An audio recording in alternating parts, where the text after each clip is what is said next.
ಇವತ್ತು July 4, 2026 ಕೆಇದವರೊಂದು exam ಮಾಡಿದ್ದಾರೆ HK ಭಾಗಕ್ಕೆ. ಅದು BWSSB ಅಂತೇಳಿ, Bengaluru water supply and sewage board ಅಂತೇಳಿ. ಈ HK ಭಾಗದ GK ಪೇಪರ್ ಸ್ವಲ್ಪ ಅನಾಲಿಸಿಸ್ ಮಾಡಿದ್ದೀನಿ. ಭಾಳ ಕೇರ್ಫುಲ್ಲಾಗಿ ನೋಡಿ, ಯಾಕಂದರೆ ಮುಂದಿನ ದಿನಗಳಲ್ಲಿ PC ಎಕ್ಸಾಮ್ ಇದೆ ಅಥವಾ ಬೇರೆ ಬೇರೆ ಎಕ್ಸಾಮ್ಗಳಿಗೆ ಇದು ಅನುಕೂಲ ಆಗುತ್ತೆ.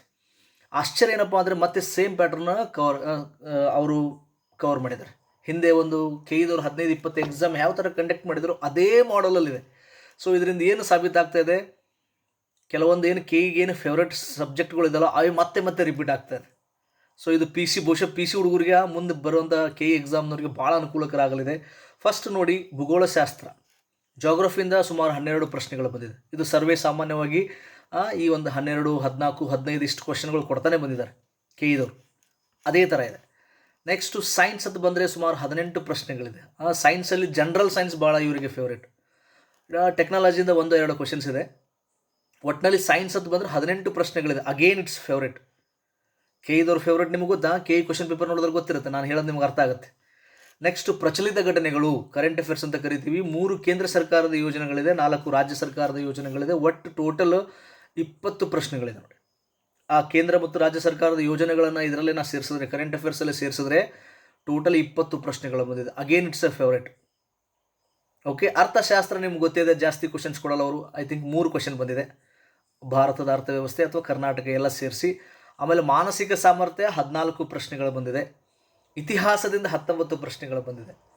ನಾನು ಹೇಳ್ತೀನಿ, ಇವರು ಕೆಇದವ್ರ ಫೇವ್ರೇಟ್ ಯಾವುದಂತ ನೀವು ಲಾಸ್ಟ್ಗೆ ಹೇಳ್ತೀನಿ. ನೀವು ಹಿಂದೆ ಏನು ಹಳೆ ಕ್ವಶನ್ ಪೇಪರ್ಗಳು ನೀವು ನೋಡ್ತಾ ಬಂದಿರಲ್ಲ, ಅದೇ ಫಾಲೋ ಆಗ್ತಾ ಇದೆ, ಸೇಮ್ ಟು ಸೇಮ್.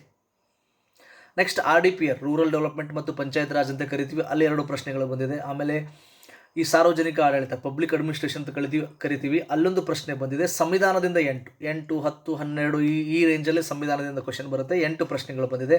ಆಮೇಲೆ ಸ್ಟ್ಯಾಟಿಕ್ಸ, GK 3 ಪ್ರಶ್ನೆಗಳು ಬಂದಿದೆ. ಓಕೆ, ಸೊ ಇಲ್ಲಿ ವಿಶೇಷ ಏನು ಗೊತ್ತಾ, ಈ ಪ್ರಶ್ನೆ ಪತ್ರಿಕೆ ಅನಾಲಿಸಿಸ್ ನಾನು ಮಾಡೋ ಉದ್ದೇಶ ಇಷ್ಟೇ. ಕೆಇದು ಏನು ಸ್ಟ್ಯಾಂಡರ್ಡ್ ಇದೆ ನೋಡ್ರ, ಎಲ್ಲ ಎಕ್ಸಾಮ್ಗಳಲ್ಲಿ ಯಾವ ಪ್ಯಾಟರ್ನ್ ಫಾಲೋ ಮಾಡ್ತಾ ಇದ್ದಾರಲ್ಲ ಅದನ್ನೇ ಕಂಟಿನ್ಯೂ ಮಾಡ್ತಾ ಇದ್ದಾರೆ. ಸೊ ಇದು PC ಹುಡುಗರಿಗೆ ಅಥವಾ ಮುಂದೆ ಬರೋರಿಗೆ ನಿಮಗೆ ತುಂಬ ಅನುಕೂಲಕರ ಆಗಲಿದೆ.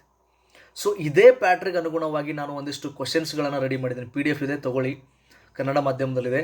9 ಕ್ವಶನ್ ಪೇಪರ್ಸ್ ಯಾವುದಿದೆ, ಸಂವಿಧಾನ, ಇತಿಹಾಸ, ಭೂಗೋಳಶಾಸ್ತ್ರ ಎಲ್ಲ, ಅಂದರೆ ಇವುಗಳಿಗೆ, ಈ ಸಬ್ಜೆಕ್ಟ್ಗಳಿಗೆ ಮಾನಸಿಕ ಸಾಮರ್ಥ್ಯ ಎಲ್ಲ ಇದೆ. ಹೈ ಯೀಲ್ಡಿಂಗ್ ಟಾಪಿಕ್ಸ್ ಸಂಪೂರ್ಣವಾಗಿ ಈಗ ಅನುಗುಣವಾಗಿ ಮಾಡಿರುವಂಥದ್ದು.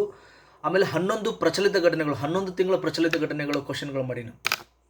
11 months, 12 ತಿಂಗಳದು ಕೊಡ್ತೀನಿ, ಮುಂದಿನ ದಿನಗಳಲ್ಲಿ ಕೊಡ್ತೀನಿ ನಿಮಗೆ ವಿತ್ ಎಕ್ಸ್ಪ್ಲನೇಷನ್. ಯಾವುದೇ ಕ್ವಶನ್ ಕೊಟ್ಟರು ನಾನು ವಿತ್ ಎಕ್ಸ್ಪ್ಲನೇಷನ್ ಕೊಡ್ತೀನಿ, ವಿವರಣೆ ಕೂಡ ಇರುತ್ತೆ. ಆಮೇಲೆ ಒಂದು 8 ತಿಂಗಳದು, 9 ತಿಂಗಳದು, ಮುಂದಿನ ತಿಂಗಳದು ಕೊಡ್ತೀನಿ. 9 ತಿಂಗಳದು ಸಾರಾಂಶ ಮಾಡಿ ಜಿಸ್ಟ್ ಅಂತೇಳಿ.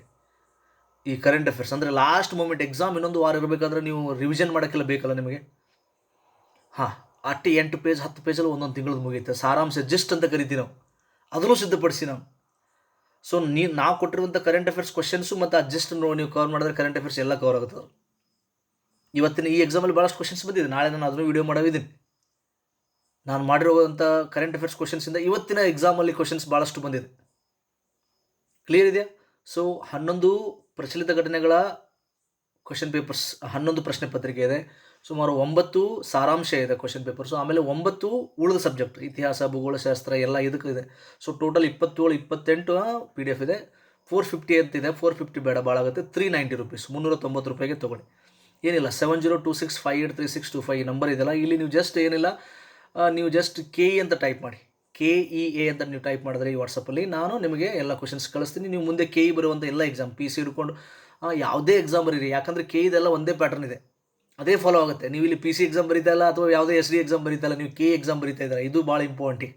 ಅದಕ್ಕೆ ಅನುಗುಣವಾಗಿ ನಾನು ಪ್ರಶ್ನೆ ಪತ್ರಿಕೆಗಳು ಸಿದ್ಧಪಡಿಸಿನಿ, ಅವೆಲ್ಲ ನಿಮಗೆ ಕಳಿಸ್ತೀನಿ. 2-3 ಸಲ ರಿವಿಷನ್ ಮಾಡ್ಕೊಳ್ಳಿ. ವೆರಿ ಇಂಪಾರ್ಟೆಂಟ್ ಕ್ವಶನ್ಸ್ನ ನಾನು ಕವರ್ ಮಾಡಿದ್ದೀನಿ. ಓಕೆ, ನಾನು ಮತ್ತೆ ಹೇಳ್ತಾ ಇದ್ದೀನಿ, ಇವತ್ತಿನ ಕ್ವಶನ್ ಪೇಪರ್ ನೋಡಿದಾಗೂ ಕೂಡ KE ಸೇಮ್ ಪ್ಯಾಟರ್ನ್ ಫಾಲೋ ಮಾಡ್ತಾ ಇದೆ. ಅದಕ್ಕೆ ಅನುಗುಣವಾಗಿ ಹೆಚ್ಚಿಗೆ ಓದ್ರಿ. ಯಾವ ಸಬ್ಜೆಕ್ಟ್ಗೆ ಹೆಚ್ಚಿಗೆ ಮಹತ್ವ ಕೊಡ್ತಾರಲ್ಲ ಆ ಸಬ್ಜೆಕ್ಟ್ ಹೆಚ್ಚಿಗೆ ಓದಿ. ಇನ್ನೊಂದ್ಸಲ ರಿಪೀಟ್ ಮಾಡ್ತೀನಿ, ಇವ್ರ ಫೇವ್ರೇಟ್ ನಂಬರ್ 1 ಯಾವುದು, ಪ್ರಚಲಿತ ಘಟನೆಗಳು. ನಂಬರ್ 2 ಜನರಲ್ ಸೈನ್ಸಲ್ಲೇ ಜನರಲ್ ಸೈನ್ಸ್ ವಿಶೇಷವಾಗಿ. ನಂಬರ್ 2 ಆ ಜನರಲ್ ಸೈನ್ಸ್ ಎಲ್ಲಿ ಓದ್ಬೇಕಂದ್ರೆ ನೀವು ಕ್ವಶನ್ ಪೇಪರ್ ಸಾಲ್ವ್ ಮಾಡಿರಿ, ಹೈಸ್ಕೂಲ್ ಬುಕ್ ಓದ್ರಿ. 5, 6, 7, 8, 9 ಎಲ್ಲ ಅದರಂದೇ ಬೇಸಿಕ್ ಸೈನ್ಸ್ ಕ್ವಶನ್ಸ್ ಕೇಳ್ತಾನೆ. ಫೇವ್ರೇಟ್ ಯಾವುದು ಇವ್ರದ್ದು, KEದು current affairs number 1, general science number 2, next ಇತಿಹಾಸ ನಂಬರ್ 3 ಆಮೇಲೆ ಭೂಗೋಳಶಾಸ್ತ್ರ, ಆಮೇಲೆ ಮಾನಸಿಕ ಸಾಮರ್ಥ್ಯ. ಇವು 5 ಟಾಪಿಕ್ ಇವರು ಫೇವ್ರೇಟ್. ಆಮೇಲೆ ನೆಕ್ಸ್ಟ್ ಸಂವಿಧಾನ ಇದೆ. ಓಕೆ, ಸೊ ಈ ಒಂದು ಅನುಗುಣವಾಗಿ ನೀವು ಪ್ರಿಪ್ರೇಷನ್ ಮಾಡಿದ್ದು ಯಾವ್ದಲ್ಲಿ ನಿಮ್ಗೆ ಅನುಕೂಲಕರ ಆಗುತ್ತೆ. ಐ ಥಿಂಕ್ ವಾಟ್ಸಪ್ ನಂಬರ್ ಕೊಟ್ಟಿದ್ದೀನಿ, ಆ ನಂಬರ್ಗೆ ಜಸ್ಟ್ ಮೆಸೇಜ್ ಮಾಡಿ. KE ಅಂತ ಕೆದು ಜಸ್ಟ್ ಟೈಪ್ ಮಾಡಿ, ಯಾರು ದಯವಿಟ್ಟು ಕಾಲ್ ಮಾಡಬೇಡಿ, ಜಸ್ಟ್ ವಾಟ್ಸಪ್ ಮೆಸೇಜ್ ಮಾಡಿ, ನಾನು ನಿಮಗೆ ಕಳಿಸ್ತೀನಿ PDF, ನೀವು ನನಗೆ 390 ಕಳಿಸಿ.